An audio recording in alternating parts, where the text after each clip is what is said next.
metrics that actually matter.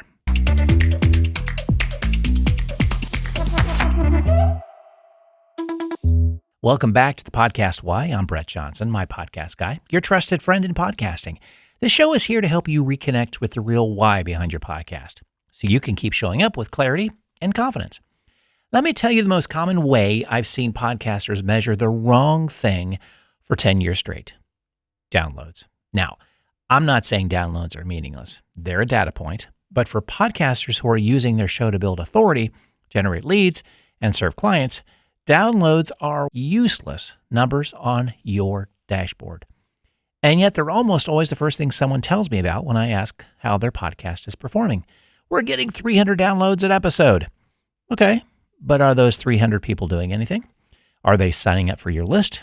Are they reaching out? Are they showing up to sales conversations better prepared?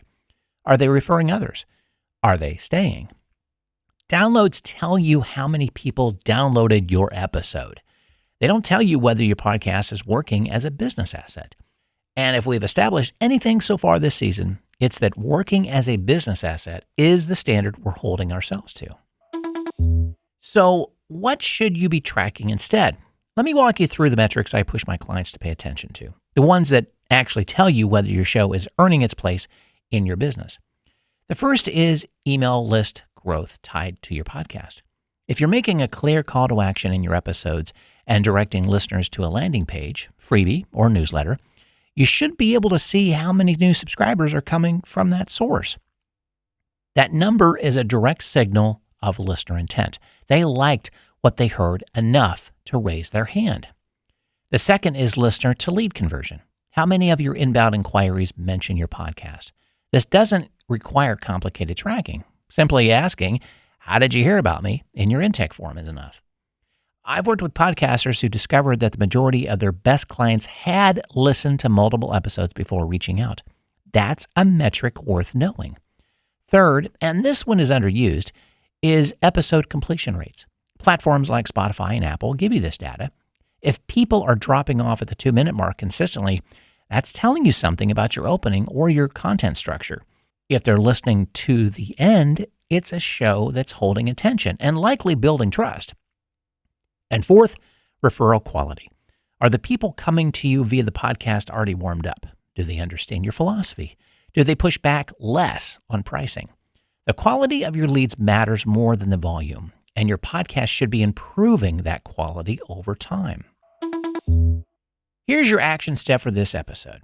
Take the business problem you identified in our last episode, the specific friction your podcast is meant to address, and identify 2 or 3 metrics that would tell you whether your show is actually solving that problem. If your podcast is meant to educate clients before a sales call, track how often prospects mention the podcast and whether those calls are shorter and more efficient. If it's meant to grow your email list, track monthly subscriber growth tied to podcast CTAs. If it's meant to position you as an authority, track inbound media requests, speaking invitations, or the frequency with which your episodes get shared. You don't need a complex system. You need the right numbers for your podcast's job.